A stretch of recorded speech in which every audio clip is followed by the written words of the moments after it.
Welcome, welcome, welcome.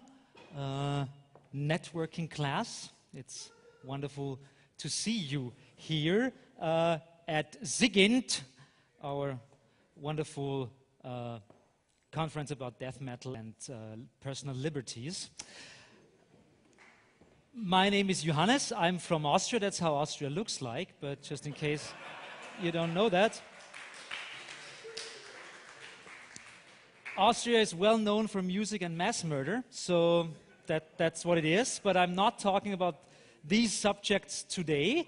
Today, I want to talk about reach out and touch face. Because I'm talking about failure.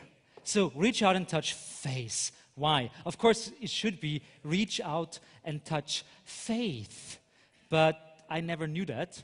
So I thought it's actually pretty cool going out there and touching somebody's face. And you should do that with your neighbor. It's really good. Touch your touch your other people out there and whatever. Okay, so why am I talking about failure today? Because it's really appropriate and really necessary for hackers to talk about failure. Okay.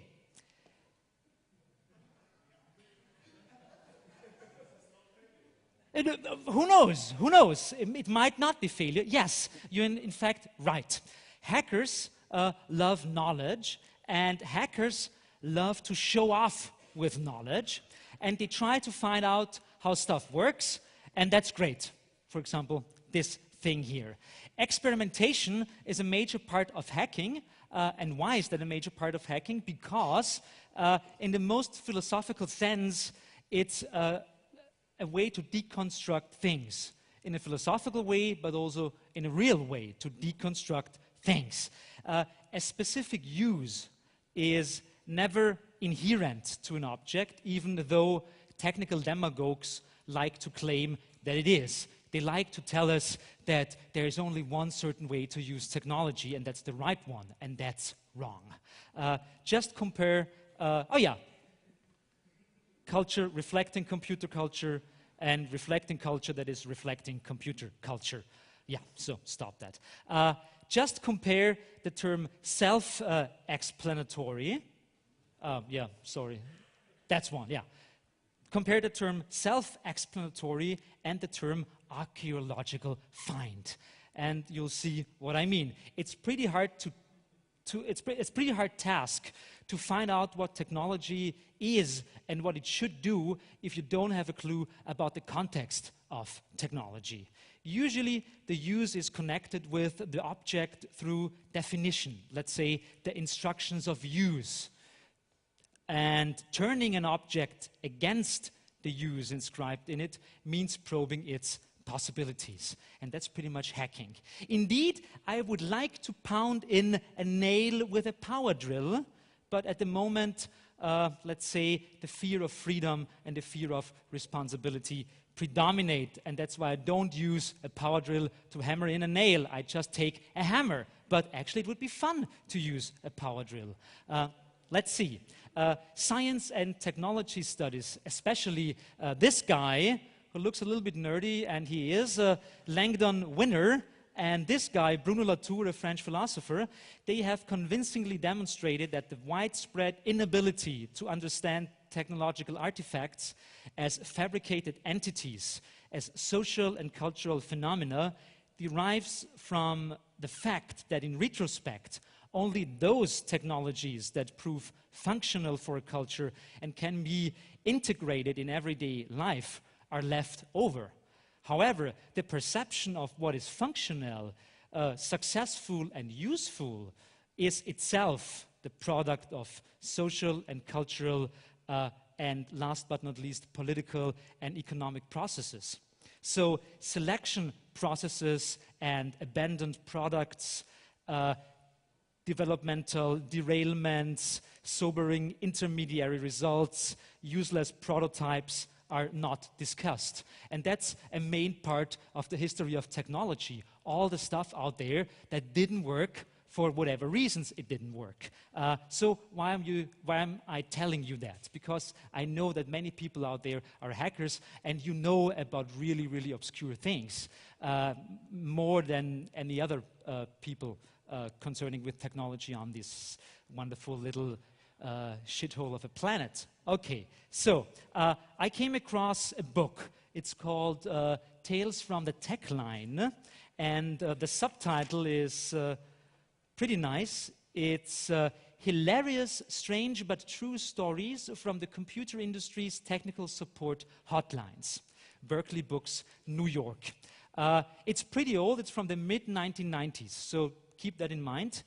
But in it, there are stories about people who, for example, ask in software shops about Word for Game Boy, or people who think that the beta version of their software doesn't work because they have a VHS computer, or those who evaluate. That's good. That's a good misspelling. Who evacuate their houses because the old Apple error message. So people running out of their homes because they're thinking that the computer would explode. Or wonderful things like people who think that the mouse is a foot pedal. You use it with your foot. Or those who punch holes into diskettes or drill holes into CD-ROMs so they could put them into folders. Or people who just think that the CD-ROM drive is a coffee cup holder, okay? So, yes, it's good that you applaud. It's really good. There's an excerpt from the book, and I'll read it to you. The tech guy: all right, now I'd like you to quit any programs you're running and close any windows you've got open. The caller: well, okay, there are only 2 windows here in the basement, and they're both already closed. The tech: no, the windows on your screen. Okay, so there's someone like taking the Windows thing literally.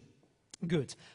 One might think this is poking fun at others. And of course, yes, this was roughly the intention of the publishers as well. A few laughs at someone else's expense, let's call it as it is. A baleful grin for the woefully stupid, taking delight in the ignorance of those not in the know. The esoteric, let's really call it as it is, the esoteric giggle of the congenti. It is a joke collection for the happy winners of the digital two-class society. Get wired or you're toast. Even the field of humor nowadays appears to be trimmed to productivity. But wait, and that's good because you clapped. Let's wait. Let's change the reading of this interesting book. The people in this book, they're not stupid, they are Luddites. That's the good point. I'm not sure if you know Luddites, but the English Luddites of the 19th century defended themselves against new machines in the textile industry, which impinged on their work, wages, or status. And I'm talking about these wonderful Luddites of inability here. They're, in a certain way, not in the know, but that's especially a good strategy to be ahead. And why is this? I'll tell you. These Luddites are the saving clock in the cogs of the machinery of progress, the human factor in the simple-mindedness of the programmers of our future. Inability is glorious. Inability is wonderful. It's an unknowing. It's unknowing. It's a wonderful, virtually miraculous deceleration, a sneer at the high-speed processes of our capitalist technological world. So, dear people, honorable failures out there, the clicking of your keyboard is the erosive crank of the man-eating meat grinder that your doing wears out. So what is this man-eating meat grinder out there? Of course, it's the system, and your approach, the way you use or abuse, or you just don't understand your computer, makes, let's say, corporate bosses cry and sublimate capitalism with the procession of grand emotions into top management. I'm not sure if you got what I'm saying here. It's a little bit poetic, I know. But the information age is an age of permanently getting stuck. All of us, even the hackers. Greater and greater speed is demanded. New software, new hardware, new structures, new cultural techniques. Lifelong learning? Well, yes, but a company can't fire the secretary every 6 months just because she or he can't cope with the new version of Excel. No, they can count their keystrokes, they can try to measure their productivity, but they will never be able to sanction their inability. Never, motherfuckers. Because their inability is imminent. There is no way beyond inability. We're all stupid most of the time, and we have to indulge in stupidness. The Peter Principle has to be applied to humanity as a whole, too. I mean, I'm not sure if you know what the Peter Principle is, but I'll try to tell you. A person rises higher and higher in the hierarchies of life until one reaches a point where the person will no longer be promoted just because the person is simply too stupid, too incapable of the next climb. So people who are like majors, for example, in the military, who are majors for 15 years, they are majors because they're just too stupid to become a general. So they're on a level of the hierarchy where they are just like good enough or not stupid enough for the next rise in the hierarchy. And that's why in most of the corporations out there and in most of the military systems, there are people who are really, really, really incapable of the next climb, and most of them are pretty sorry about that. So they feel bad. So hierarchies produce people who are not in touch with themselves and life because they are just not happy about what they are doing. So if the person has reached the level of incompetence, the person will ultimately perish miserably. Yeah? Nothing other than a conspiracy of ignorance, both natural and artificially created and artfully cultivated, can save us from the last step in a world that we no longer understand, just because it couldn't care less about us. There are endless possibilities for failure out there.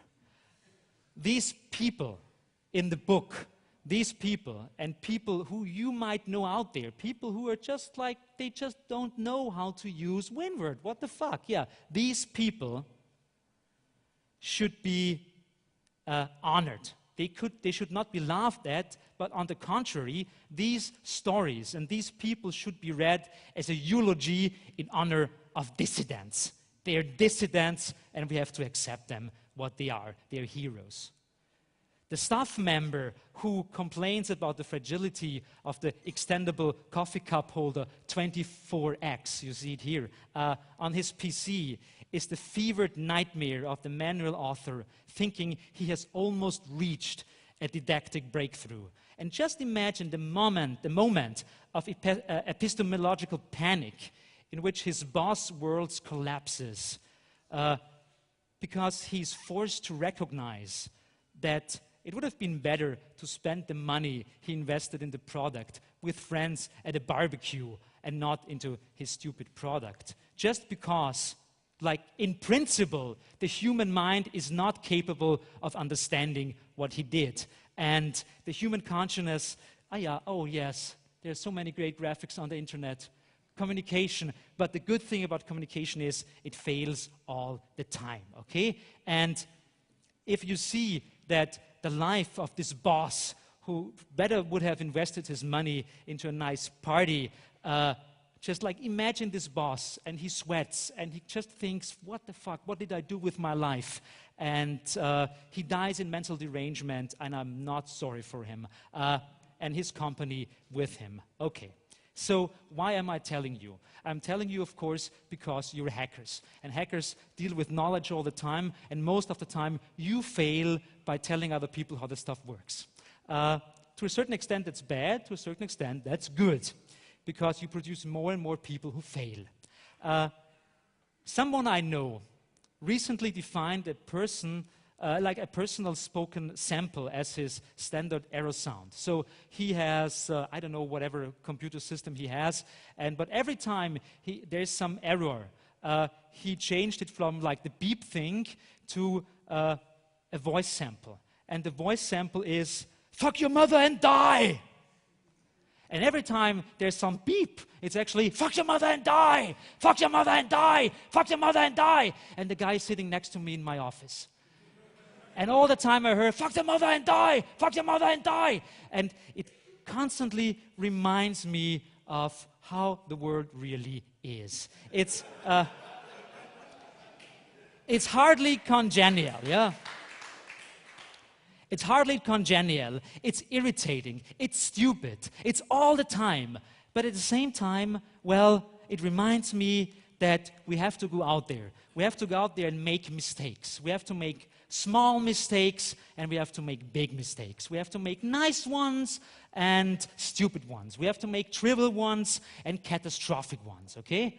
And while we're at it, be sure to fuck up your spelling, because the single most great thing to fuck up is language. And language wants to be fucked up, so please fuck it hard, I tell you.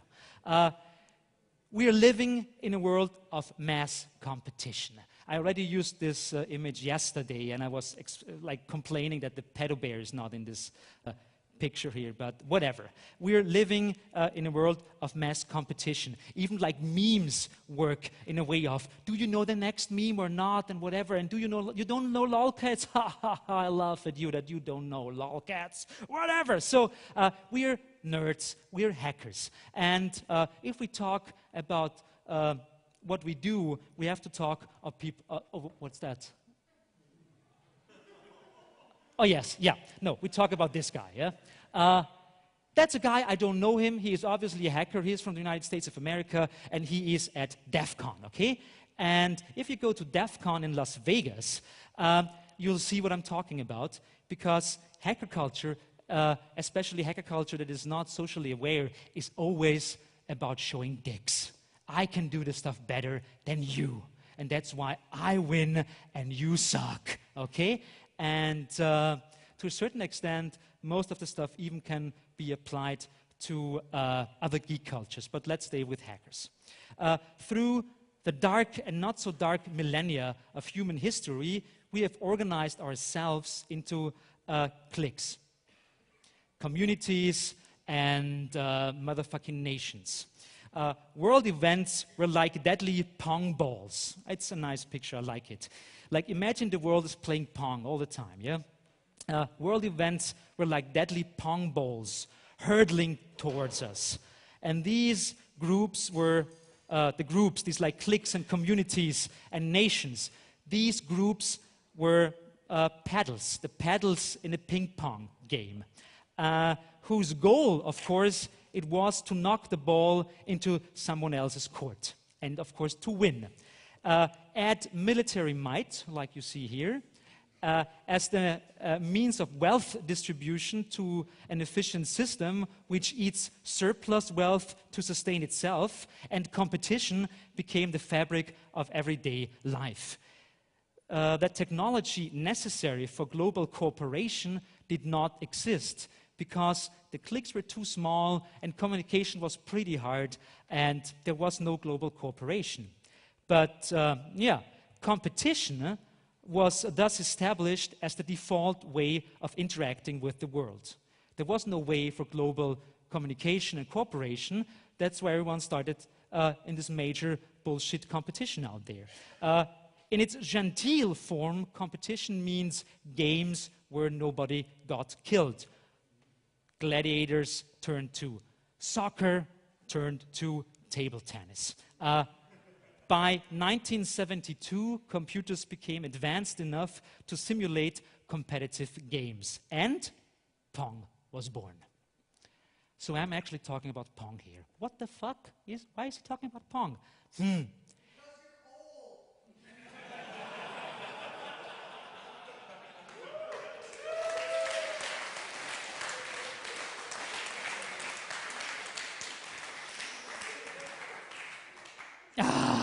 That's good. That deep breath. No, Nick Fine! What, did I call you Nick Fine? I'm deranged. His name is Nick Farr. But one of my best friends is David Fine, who actually helped me in preparing this talk. So I call you Nick Fine now, whatever. It's, I'm failing, and that's good. I failed. I failed on stage. I called one of my best friends with the wrong name. Okay. Shut up. Okay. Pong! Okay. Pong is a trace of our competitive nature. If we don't want the pong ball to go off the table, we can program the computer to control the paddles better than any human can. We can have a perfect pong game. Nobody ever loses, okay? Our desire to play competitive pong versus other humans through obsolete hand operation is nothing but a vain show of relative one-upmanship. There is no point to competitive gaming in the computer age. I know some people will hate me for that, but that's the way it is. To be clear, we all fail, but technology could save us if we would let it to.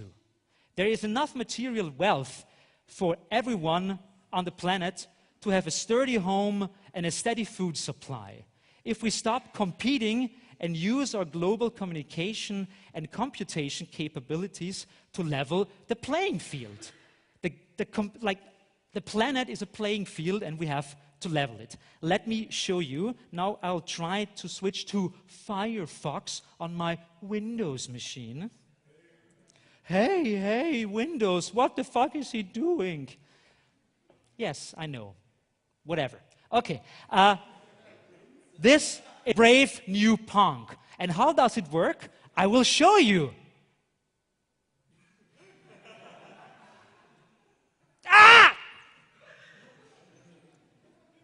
What is this? I can only control the ball.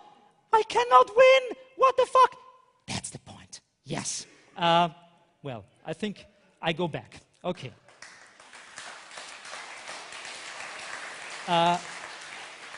You can actually play it just like Google for Brave New Pong, and then you can play it at home and not lose. In the brave new version of Pong that we created, there is no need to try to hit the ball into someone else's court. It's useless. Relax. Move the ball wherever you want, and the computer will make sure it doesn't fall off the table. Is there anything good about competition? You ask me, because I'm obviously bashing competition here. Competitive systems such as evolution and capitalism are terrific at creating unpredictable change very quickly. That's their main advantage. It's the trial by error system, and if you're looking for a wide variety of outputs, competitive systems like evolution and capitalism are the best way to do it. Not only will the product of such systems tend to improve over time, they'll fill just about any niche available to them. That's why there are so many species out there and so many ways to drink Coke or whatever, okay? Competition can be a great inspiration to develop skills related to these goals, which is great if inspiration is needed and the skills are useful ones. In a system like Pong, however, you just wind up getting better at playing Pong, and that's useless, okay? A competitive system also is great for ensuring that people who are ahead in the game get exactly what they want when they want it, like the hawk. What is this? What the hawk? There it is. Yeah, that's actually a good one. But okay, like the hawk, who uses highly evolved vision to catch its prey, or like first worlders who use their superior buying power to get iPods or whatever, yeah? But why is competition an outdated ideal? Although competitive systems produce such good things as human beings and Diet Coke, we also wind up with such things as woolly mammoths, like completely extinct, and guided missiles. Like this one, deliver in 30 minutes or less, or the next one's free. It's generating alienation, and it's a horribly inefficient way of producing things people truly need. We're wasting lots of time and energy and effort in trying to produce 5,000 different MP3 players. Why? There are better ways to do that. Okay? Most energy in the competitive system is spent not in producing a product, but it's spent to stay competitive. So it's a system that is feeding itself and is not like creating any additional wealth. In evolution, this manifests in a less than desirable cycle of predator-prey adaptation escalation, so that predators and prey, and they are all like trying to find better ways to survive. That's, of course, a shitful waste of energy. Where like more energies are spent surviving than actually living, and that's bad. In capitalism, it results the same sort of relationship, except between those with capital value and those without capital value. People who don't have capital value are trapped working for those who do, and their energies are directed towards keeping their team competitive. Bottom line, it's a waste of resources.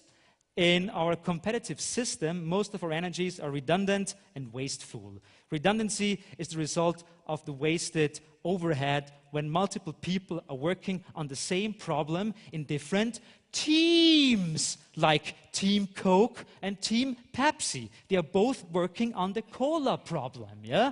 But there are better ways to solve the cola problem, huh? Each team, yes, for example, yeah, each team spends huge amounts of resources battling each other and not creating a better Coke, okay? Even within a supposedly cooperative society, most businesses exist in order to support other businesses. How much would production of essential goods decrease if we laid off our accountants and all the people who supply computers for accountants, or all the people who print brochures for computer salesmen, and the people who produce the ink for the brochures, and the people who make packaged food for the truckers who drive the ink cartridges around, and whatever, okay?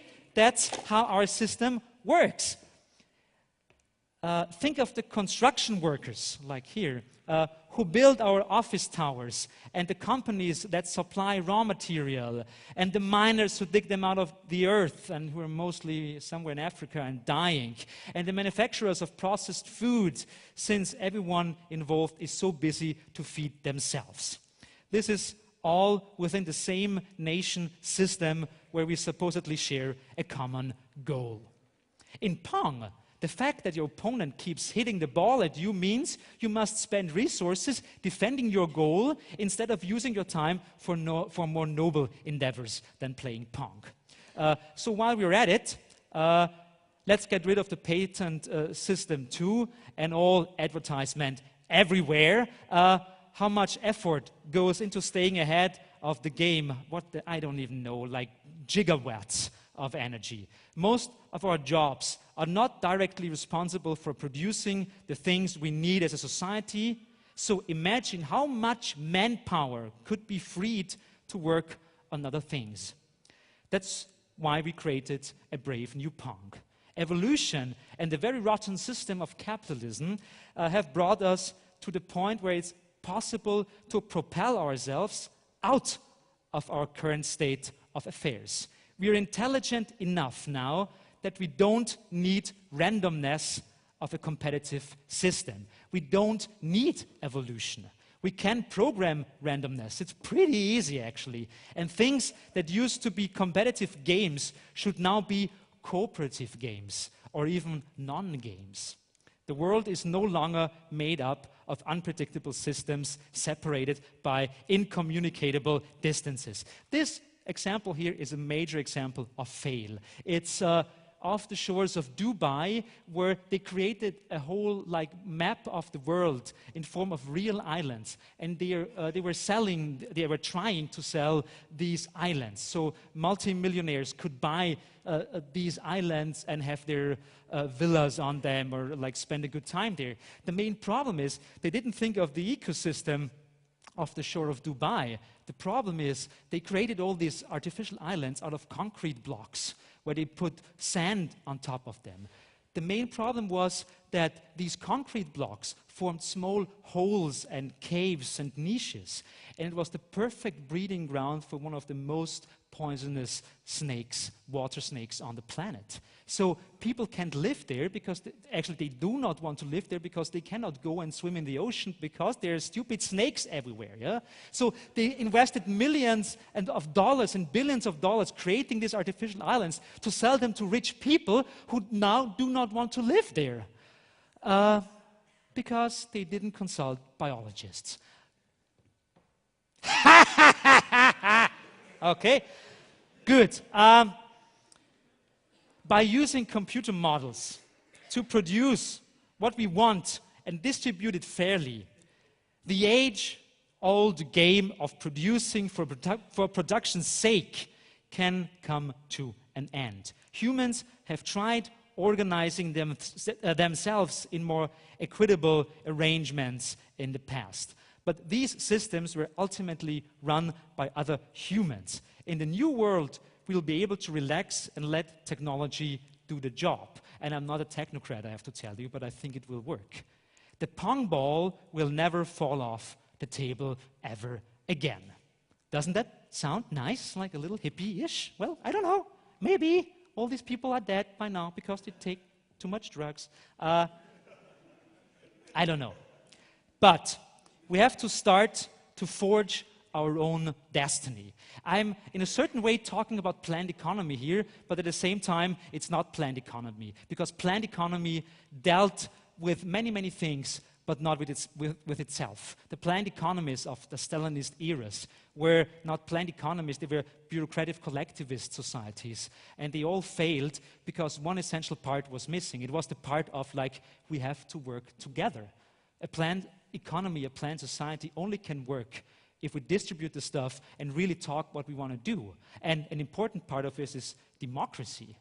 There never was democracy in a planned economy. And if we combine the knowledge of like open source movements and all that stuff with the knowledge of like running systems, huge systems, as for example economies, I think there might be an interesting future. But let's see.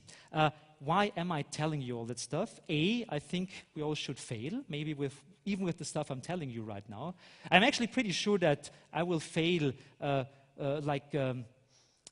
I think that capitalism is pretty hard to conquer. I think I'll fail in not seeing its demise. But I think we should try. And technology has an important role in trying. But people lack technological knowledge. I mean, you know that. So-called everyday people like these guys here, they don't know anything about software, hardware. They fail all the time, and that's pretty okay. But at the same time, how can we try to spread information and misinformation? The internet is not the best way, I have to tell you, and I'd like to tell you why. I think the internet is not an emotional medium. You might attack me for that, but I do not think that the internet is an emotional medium for spreading information beyond mere knowledge and tidbits of information. One of the major art forms of the 20th century was cinema, and still cinema is a major art form. And if you follow all the discussions about copyright and intellectual property and movies, it's still very important as a form to make money. Movies are important, and movies are a big industry. And movies are, I have to agree, a very exciting place to go. I like movies. I like to go to movies to see, and I mean, I've never cried watching like a homepage on the internet. I never cried watching a homepage. but I cried in the cinema. And that's what I'm telling you. It's about the emotional value of spreading information, because some information out there needs attached information as an emotion. It just doesn't need to tell people that people in China are being exploited. People have to cry about the people being exploited in China. That's the main purpose we should go for. So, movies are great places. I mean, there is stuff like Free Willy 2 and Indecent Proposal and Slacker. And Slacker, yes, and Grumpy Old Man. I really like that one. Great. But the best part is things crashing and bumping and exploding. That's the really interesting part of cinema. The best movies are where you can cry and there are explosions. Bolts and fists are flying, it bangs, it kabooms. People go to the cinema in order to experience something. But I postulate traditional narrative cinema finds itself in a catch-22 situation at the beginning of the 21st century. Question mark in impact font. Who should help it? Answer, most definitely not me, but it's just a couple of thoughts here, and maybe you can help. That's why I'm telling it to you. Cinema is about to lose its prime source of narrative, having so far lived from physical action that can be filmed. Cinema needs tempo, cinema needs speed, cinema needs something that can be filmed. It needs action, okay? The movement image, as Gilles Deleuze, may he rest in peace, calls it. Cinema needs physical action onto which the camera can be pointed. Yet, the real world looks like this nowadays. The real world of non-cinema is losing physical action day by day by day. Most of my life is on Facebook and Twitter and not talking to real people. That doesn't mean that it's not like that it's bad and that I should talk more to real people than talk to them via Twitter or Facebook. But most of the people nowadays, that's their life. And not the physical real world out there, because they're working in some offices and staring into a computer screen. It is a time of abstract, optically not presentable processes in networks and data systems. And you hackers, you know about that. Computers are often large and black. More often they are small and beige, okay? That is the case in this one here. And the cases and cables are only the cable, like that's the thing. I mean, computers nowadays pretty much look like this. They're a little bit smaller, but whatever. That's computers. Computers are boring. They're not pretty to look at. And I'm not talking about crazy case modders or something, okay? No. Computers are boring to film. The cases and cables are the only visual parts computers offer, and that's pretty meager, I would call it. The visible vanishes out of technology. And this regress of visual displayability is rather daft. Cinema has lived well from it for more than 100 years.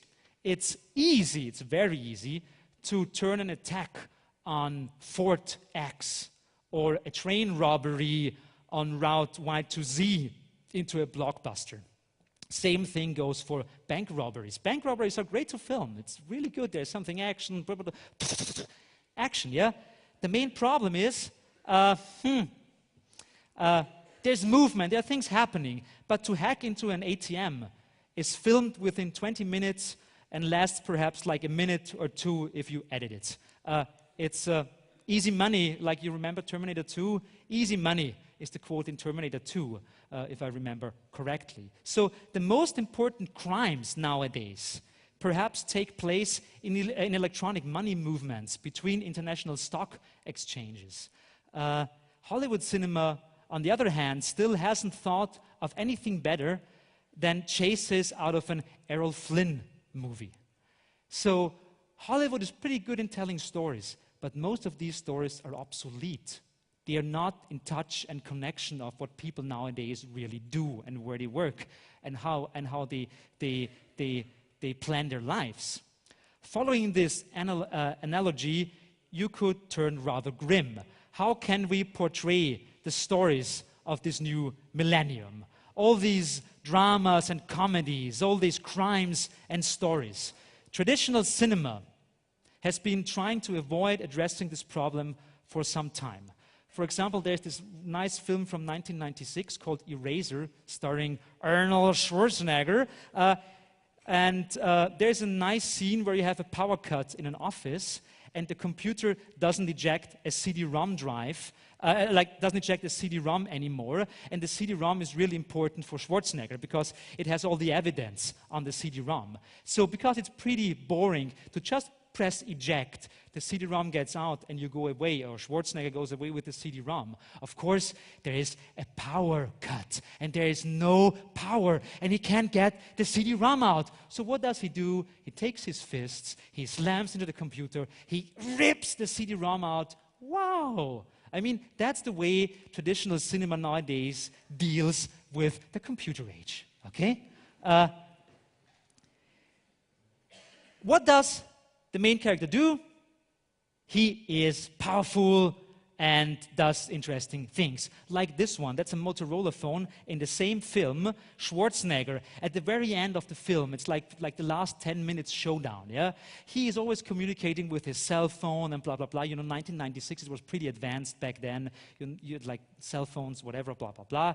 So, but before the big showdown, before it's really going to like the gut showdown, like the blood showdown, the evil guy has to die showdown. Of course, Schwarzenegger throws away his cell phone.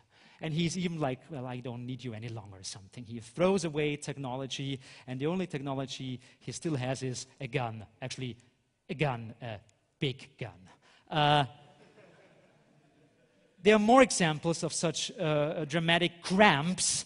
Banderas and Stallone, for instance, kick each other with notebooks. They have a fight. They fight each other, and they take their notebooks and try to hit each other with their notebooks, okay? What the fuck? Okay. Whatever. There is like an interesting scene in Mission Impossible. If you know Mission Impossible, you will laugh. You don't, whatever. It's a stupid film. So, it's stupid. Like, tell me one film where they really make it clear that we live in the 21st century and not in some like a bad copy of a bad copy of a bad copy of a Western from 1945. Okay? There's a great quote. It's part of an interesting, in the meantime, you could actually call it a poem. It's called the International, you know, the Internationale. Yeah? To be nothing, don't carry it any longer. That's the quote. So goes the International. Schwarzenegger and all the damned of this world of action heroes are a curious community of solidarity, I would call it. As the very same deindustrialization processes, the same technology which erases and erased the American working class, for example, now takes employment away from Schwarzenegger as well. The machines and units which have taken over from industrial workers are the very same that are, the machines that have taken over the work of industrial workers are the same machines now that make the movies look so damn boring. It's pretty much the same process. And now every action hero is pretty much like the last one in a struggle against the machinery of post-industrial neoliberal society of globalization. It's only ironic that many of the spectacular scenes you see in action films are only possible with digital trickery. So most of the technology in movies is about showing like a train being blown up, but it's not like they don't show the technology that creates the digital effect. Brecht, you know that guy possibly, wrote in the 1920s that the picture of a Krups plant would not show how Krups as an enterprise functions. Well, back then, you could at least point the camera on machines and manual laborers. If somebody wants to film the workstation of our service-oriented society nowadays, has to show people on computers. People are sitting there with a bad posture like some of you have here, and that's not exactly entertaining. the mechanisms behind it avoid displayability, and that's pretty sad. And that's why I tell you, because you're hackers, you're people who deal with that stuff all the time. There are so many people who are really looking for good scripts for the movie industry. And I'm not even like damning the movie industry for making businesses here. I actually want to rescue cinema. I want to rescue it, and I want to bring it to the next century. So if you have good ideas, write them down. You can only fail, which would be good anyways, to write a good script about the 21st century and how you use technology. And I think if we don't do that, cinema will die or will be like a living dead medium for the rest of eternity. And I really want to cry in a movie about computers, okay? Please. So let's do a little autogenic visualization training here. Push together your eyebrows and speak loudly with me.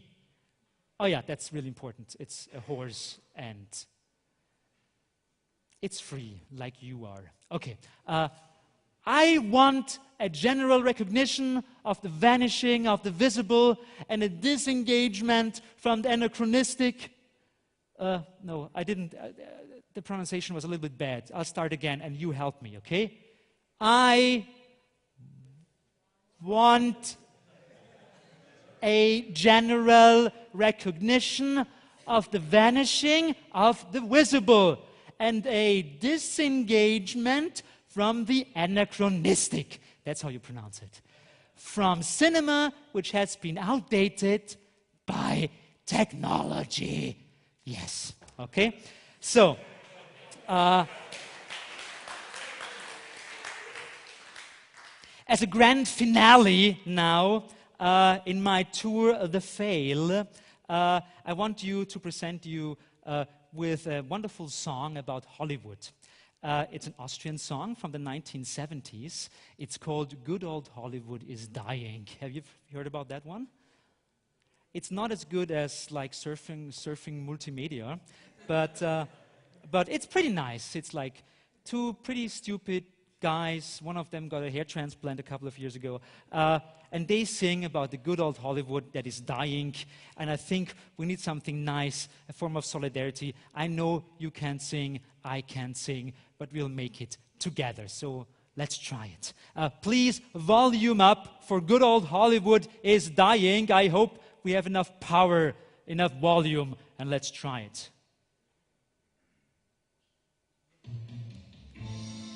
Yeah. Ah!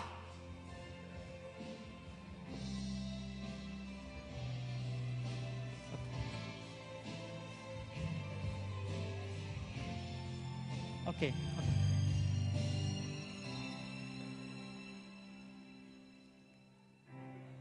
Did you ever see a movie where Errol Flynn played Robin Hood? Where Gary Cooper played a hero? And where Jane Mansfield was all nude? The fucking sexists!